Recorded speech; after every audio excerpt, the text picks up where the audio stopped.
Dr. Kim Woo pressed his face against the cold glass of the observation deck. Watching the strange crystal float in its containment field, the alien artifact had been completely silent for 3 weeks, just sitting there like a dead rock. But now it pulsed with an eerie blue light that made his skin crawl. The research station felt smaller than usual today.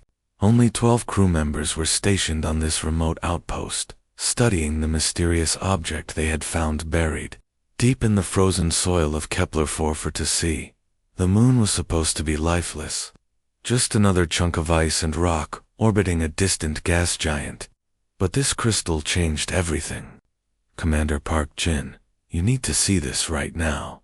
Li Bo's voice cracked with excitement and fear.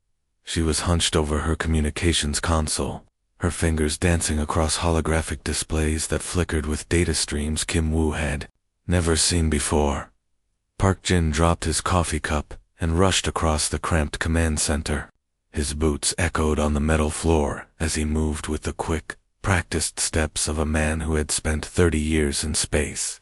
Deep lines marked his weathered face, each one a story from humanity's expansion into the stars.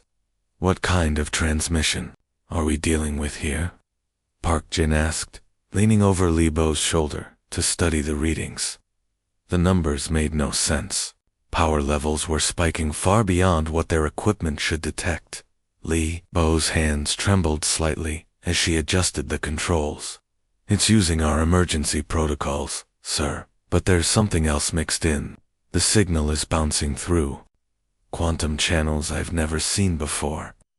It's like the artifact knows our technology better than we do. Kim Woo felt his stomach drop as he looked through the viewport. Against the backdrop of distant stars, dark shapes were moving. They looked wrong somehow, too angular and aggressive to be peaceful vessels. The enemy ships moved in perfect formation, their hulls absorbing light rather than reflecting it. The Zilithian Empire, Park Jin whispered. Everyone in human space knew that name and feared it. They had been expanding aggressively for decades, conquering system after system with ruthless efficiency. Somehow, they had found this remote research station. Park Jin's voice cut through the growing panic in the room. Send the SOS immediately. Use all frequencies and maximum power. If anyone out there can help us, they need to know we're in trouble. Li Bo's fingers flew over the controls as she initiated the distress call. Standard emergency protocols activated, broadcasting their location and situation across known space. But as soon as she pressed the final button, something incredible happened. The alien artifact suddenly blazed with brilliant light, so bright that everyone had to shield their eyes.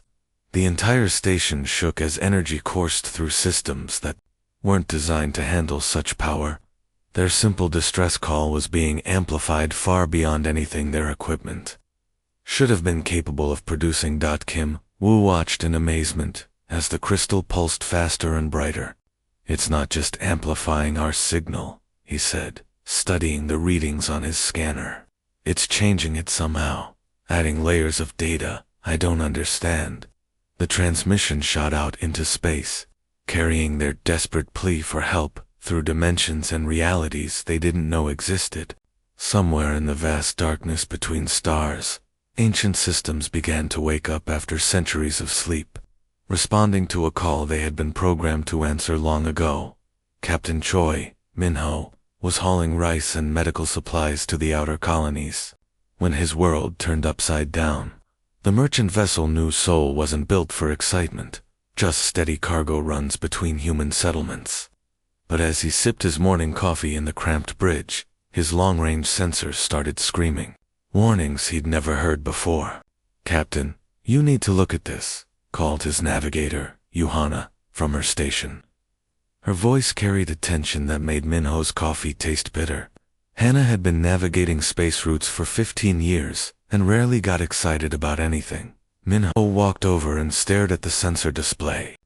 Massive energy signatures were appearing across the screen like stars being born.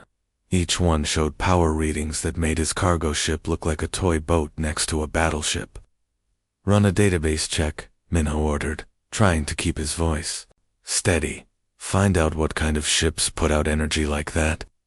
Hannah's fingers danced across her console for several minutes before she looked up with confusion and fear in her eyes. Sir, these aren't in any database. Human, alien, nothing matches. The energy output readings are completely off the charts. Minho felt his heart racing as he watched the unknown contacts move across his screen. They weren't wandering aimlessly through space. These ships were moving with clear purpose, all heading in the same direction toward the Kepler system where Research Station Harmony was located. 300 light-years away, Ambassador Han Sung was having the worst day of his diplomatic career. The Galactic Council station orbiting Proxima Centauri was buzzing with activity as reports flooded in from across known space. His aide Kim Jae burst into his office without knocking, something that would normally earn a stern lecture about. Proper protocol. Ambassador, we're receiving emergency reports from every sector, Kim Jae said, his hands full of data tablets. Ancient defense satellites that have been dead for centuries are suddenly powering up. Derelict shipyards and forgotten systems are showing massive energy signatures. Han Sung felt his blood pressure rising as he scanned the reports. Automated systems that nobody remembered building were coming online across the galaxy. Old military installations that had been written off as space junk were suddenly broadcasting identification codes in languages that predated most galactic civilizations. How many ships are we talking about? Han Sung asked, dreading the answer. Kim Jae swallowed hard before responding. Conservative estimates suggest over 300 vessels, sir. All of them are heading directly toward human space. The ambassador's blood ran cold as the implications hit him. If these mystery ships were hostile, humanity would find itself caught between two unstoppable forces. The Zilithian Empire was already moving to attack human colonies, and now an unknown fleet of massive warships was converging on the same area. Han Sung activated his emergency communication system and sent urgent messages to Earth and every human colony. Whatever was coming, humanity needed to prepare for the possibility that their species might not survive the next few days. Across the galaxy, ancient machines continued to wake from their long sleep, answering a call that echoed through dimensions. Most people didn't know existed.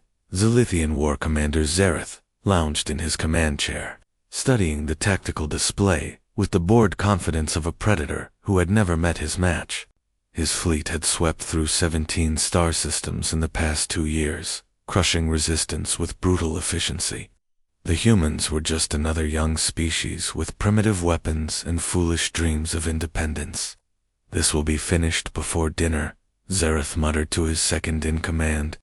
The research station ahead showed minimal defensive capabilities. An intelligence report suggested only a dozen humans aboard. His scout wings would eliminate any resistance within minutes. But then his tactical officer's voice cut through his complacency with sharp urgency. Commander, we've lost all contact with Scout Wing Alpha. Complete radio silence. Zareth's 4 eyes narrowed as he leaned forward in his chair. Equipment failure. Solar interference. The tactical officer's claws clicked nervously against his console as he analyzed the data streams. No, sir. We detected multiple weapons discharges in their sector, but the energy signatures don't match anything in our database of human technology. A chill ran down Zareth's spine. In 20 years of conquest, he had cataloged every weapon system the humans possessed. Their particle beams were weak, their missiles slow, their shields laughably thin. Nothing they had could threaten his advanced scouts. 3 light minutes away, Dr. Kim Woo pressed his face against the observation deck window, watching something impossible unfold in the darkness of space.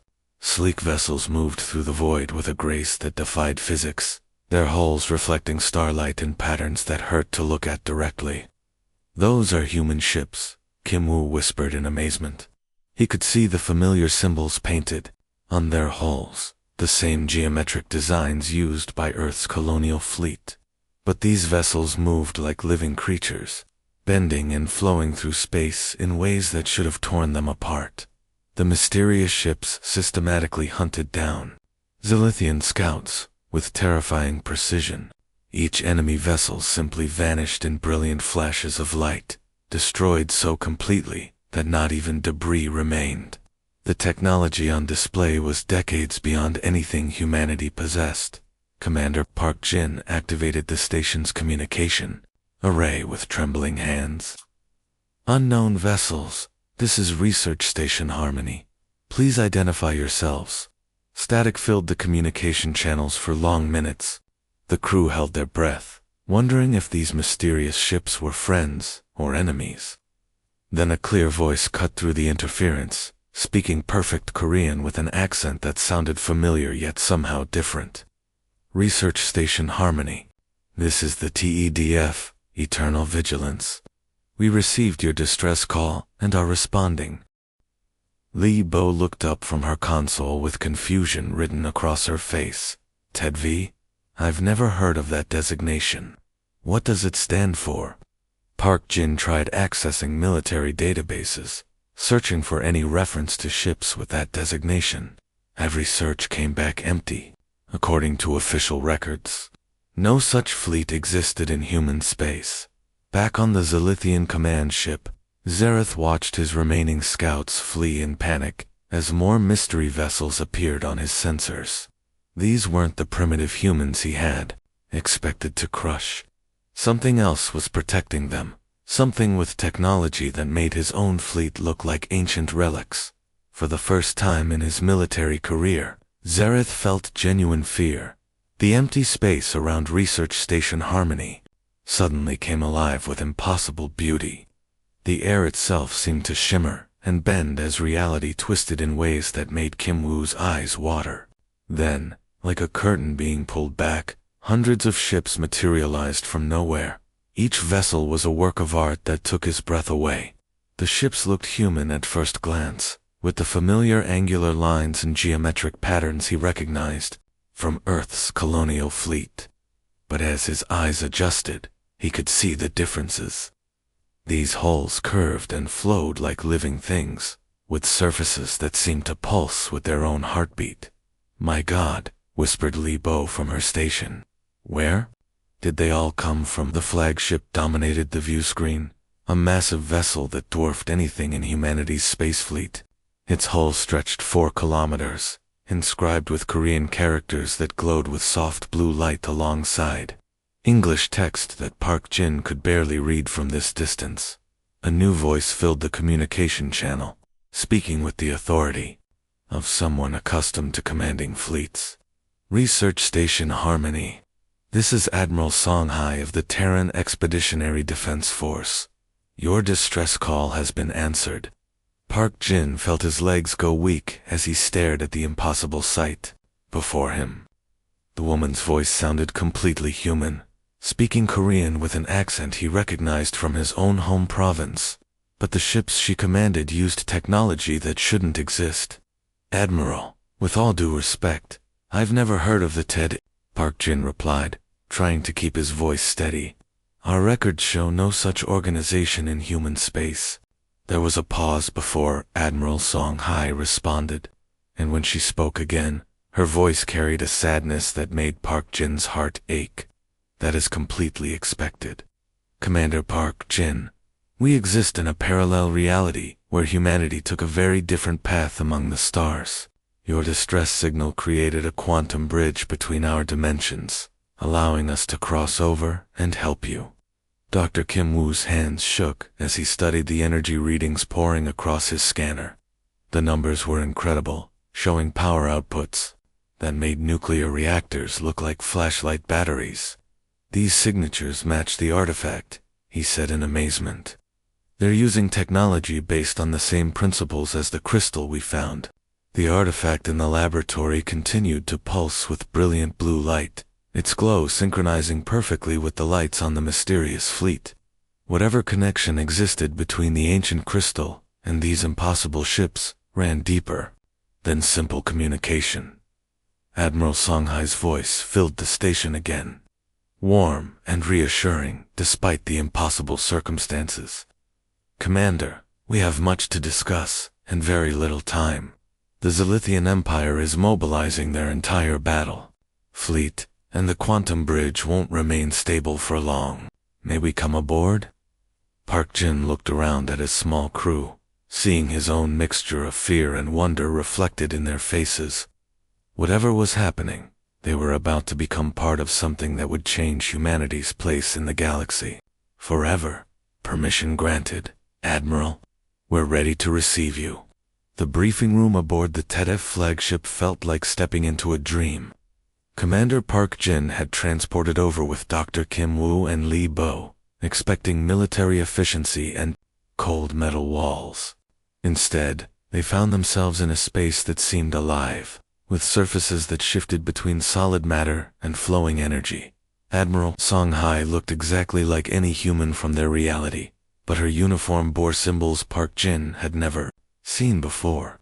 Her aide, Captain Ru Seijin, stood beside a holographic projector that made their station's equipment look like children's toys.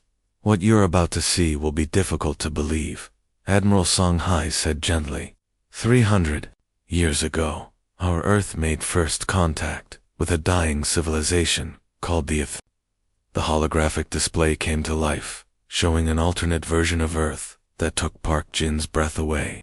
Cities stretched into the clouds, connected by bridges of pure light.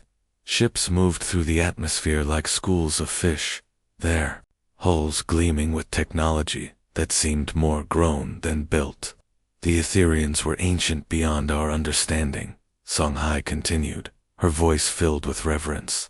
"They had explored the galaxy for millions of years, but their time was ending. Instead of simply fading away, they chose to pass their knowledge to a younger species they believed had potential." The images shifted to show tall, graceful beings made of what looked like living starlight. They moved among humans with gentle patience, their forms shifting between solid matter and pure energy. Kim Woo watched in amazement as humans and Etherians worked side by side, building the massive shipyards and developing technologies that blended the best of both species. "They didn't just give us ships and weapons," Captain Ru Segian explained, manipulating the display to show intricate blueprints that hurt to look at directly. "They shared their understanding of quantum mechanics, dimensional travel, and the fundamental forces that hold the universe together." Park Jin leaned forward in his chair, struggling to process what he was seeing. But why help humanity specifically? There must have been other species they could have chosen. Admiral Song Hai smiled sadly. "They saw something in us that reminded them of themselves when they were young. A curiosity about the universe, combined with a fierce desire to protect those we love. Before they transcended to another plane of existence, they left us with more than just technology.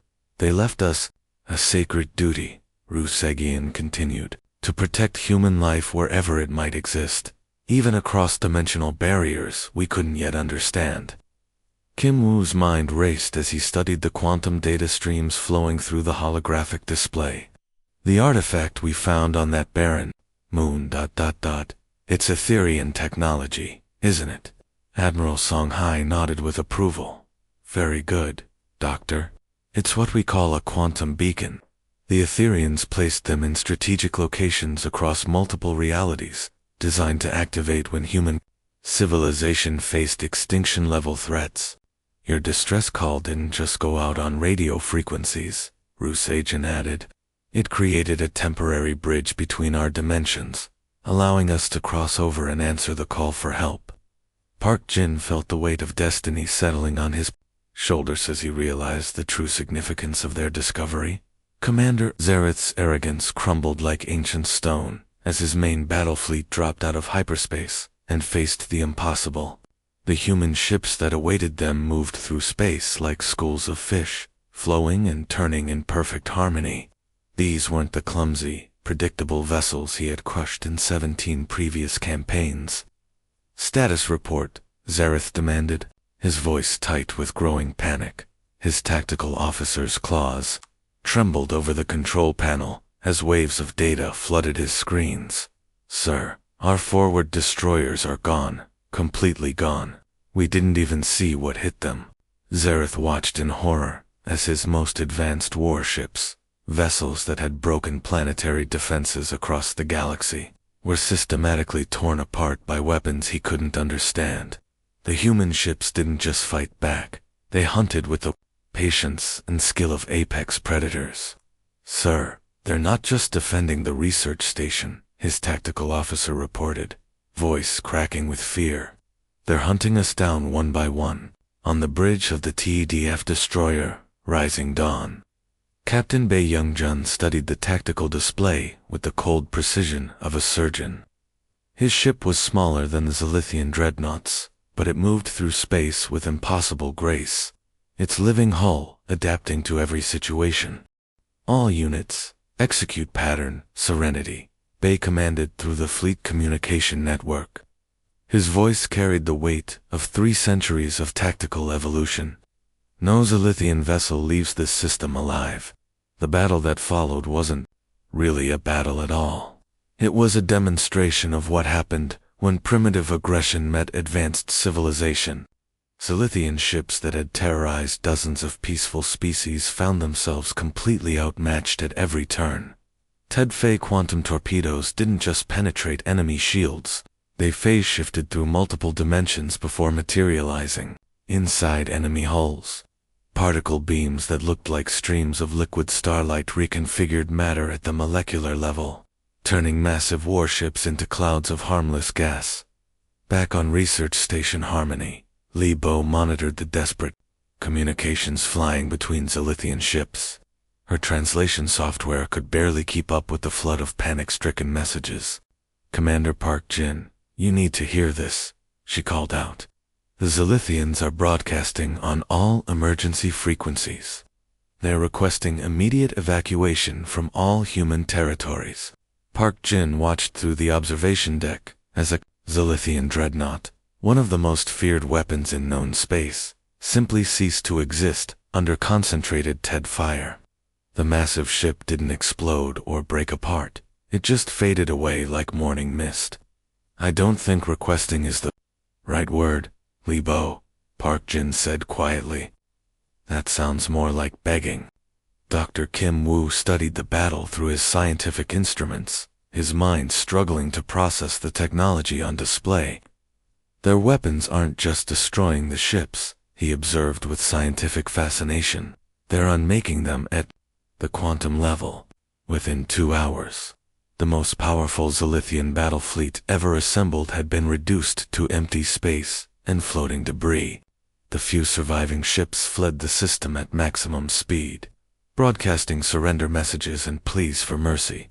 That would echo across the galaxy for years to come. The news of humanity's secret war fleet spread across the galaxy faster than light itself, carried by quantum communication networks that connected thousands of civilizations.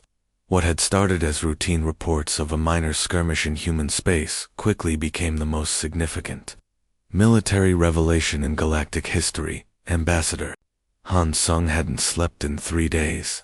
His office on the Galactic Council Station had become the busiest place in known space, as emergency communications flooded in from every corner of the galaxy. Species that had barely acknowledged humanity's existence were now desperately trying to get his attention. "Sir, you have 17 Priority 1 communications waiting," his aide, Kim Jae, reported, looking exhausted as he juggled multiple holographic displays. "The Vorthon hegemony is offering to triple our current trade agreements with immediate effect." Han Sung rubbed his tired eyes and took another sip of his 5th cup of coffee. The Vorthon hegemony had spent the last decade treating humans like annoying children who occasionally needed to be reminded of their place in the galactic order. Now they were practically begging for favorable trade relationships. "What about the Crystalline Collective?" Han Sung asked, knowing the answer would be just as dramatic. Kim Jae scrolled through his messages with shaking hands. "They want to establish a formal military alliance immediately. They're offering access to their advanced crystal technology in exchange for a defensive pact." The irony wasn't lost on Han Sung. These same aliens had voted against humanity's bid for full council membership just 6 months ago, claiming humans were too young and inexperienced for galactic politics. Halfway across the galaxy, on the volcanic world of Zilithian Prime, Emergency Council member Vextar stood before the High Command with news that would reshape their empire's entire military strategy. The Great Hall, carved from black stone and decorated with the banners of conquered worlds, had never felt so small and vulnerable. The humans have been hiding a battle fleet that makes our entire armada look like training craft, Vextar announced to the assembled military leaders. His voice echoed off the stone walls, carrying the weight of their civilization's first major defeat. General Krextan, veteran of dozens of successful campaigns, leaned forward in his obsidian chair. How is this possible? Our intelligence networks monitor all human military production. That's exactly the problem, Vextar replied grimly. If they can hide a fleet of that magnitude, what other secrets do they possess? How many other civilizations have underestimated humanity's true capabilities? Back on Earth, President Oh Myung stood in the crisis center of the Human Colonial Authority headquarters, surrounded by advisors and military officials who looked just as confused as she felt. The massive holographic displays showed tactical data from the battle, information that challenged everything they thought they knew about their own species. How long has this mysterious fleet existed? She demanded, turning to face Admiral Chen Du-Heian, the highest-ranking officer in humanity's official space navy. Chen Du-Heian shook his head helplessly. Madam President, according to our records, no such fleet was ever authorized or built. These ships aren't in any of our databases. Then where did they come from? President Oh Myung asked, staring at the tactical displays that showed technology decades beyond anything Earth possessed. The question hung in the air like a challenge, waiting for an answer that would change humanity's place in the galaxy. Forever Dr. Kim Woo hadn't left his laboratory in 18 hours, surviving on coffee and determination as he raced to unlock the artifact's secrets before time ran out. The crystal pulsed with urgent energy, as if it knew the Tedef fleet would soon return to their own dimension and wanted to share its final mysteries. His colleague, Dr. Shin Dayun, worked alongside him, her fingers dancing across quantum analysis, equipment that had been pushed far beyond its design limits. The readings they were getting defied everything they thought they knew about physics and dimensional theory. Kim Woo, look at these resonance patterns, Shin Dayun called out, her voice tight with excitement and exhaustion. This isn't just a communication device. The quantum signature suggested some kind of dimensional anchor. Kim Woo rushed over to study her findings, his tired eyes widening as he processed the implications. You're saying the Etherians placed these artifacts in multiple realities, like cosmic lighthouses broadcasting across dimensions. Exactly, Shin Dayun confirmed, pointing to the complex mathematical equations flowing across her screen. Each artifact is connected to a vast network spanning parallel universes, all designed to activate when specific conditions are met. Admiral Songhai materialized in their laboratory through the TEDF's advanced transportation technology, her expression grave as she confirmed their discoveries. Your analysis is correct, doctors. The Etherians didn't exist in just one dimension. They were multidimensional beings who experienced reality across countless parallel universes simultaneously. Kim Woo felt his knees go weak as the full scope of what they had discovered hit him. When they realized their time was ending, they created this network to protect humanity across all realities. Captain Ru Seijin appeared beside the Admiral, his holographic form flickering slightly as the dimensional bridge grew unstable. Your artifact activated because it detected an extinction-level threat to human civilization in this reality. The quantum bridge it created allowed us to cross over and help, but the connection won't last much longer. Commander Park Jin entered the laboratory, having heard the conversation through the ship's communication system. A mixture of gratitude and profound loss showed on his weathered face as he realized what was about to happen. "So you'll disappear back to your own reality?" Park Jin asked, his voice heavy with emotion. "We'll lose contact with the only family we never knew we had." Admiral Song Hai smiled with the warmth of an older sister saying goodbye to beloved siblings. "Not disappear, Commander Park Jin. We'll always be watching from our dimension, ready to answer if humanity faces extinction again. The made sure of that. And we're not leaving you empty-handed," Captain Ru Seijin added, his form becoming more translucent as the dimensional barriers began to reassert themselves. "We're transferring complete technical specifications for quantum communication arrays that will allow limited contact between our realities." Kim Woo watched in amazement as streams of advanced technical data flowed into the station's computer systems. Blueprints for technology that would advance human science by centuries were being freely shared, a parting gift from humanity's dimensional guardians. "Build these devices," Admiral Song Hai instructed as her image began to fade. "Place them on your frontier worlds. Should humanity face another extinction-level threat, we will answer the call." The dimensional rift shimmered like heat waves rising from summer pavement as Admiral Song Hai prepared to transmit her final gift to humanity. The quantum bridge that had allowed her fleet to cross between realities was collapsing, but she had one last surprise for the people who shared her species across the dimensional divide. "Commander Park Jin, Dr. Kim Woo. We're transmitting complete technical specifications for quantum communication arrays," Admiral Song Hai announced, her voice already becoming distant as the barriers between realities reasserted themselves. "These devices will allow limited contact between our dimensions." Kim Woo watched in amazement as terabytes of advanced technical data flowed into the research station's computers. Blueprints for technology that would revolutionize human science appeared on his screens, each design more incredible than the last. "Build these devices and place them on your frontier worlds," Song Hai instructed, her image beginning to flicker like a candle in the wind. "Should humanity face another extinction-level threat, we will answer the call." The TED fleet began to fade from normal space like a beautiful dream, ending at dawn. One by one, the magnificent ships became transparent, then vanished completely. But they didn't leave empty-handed.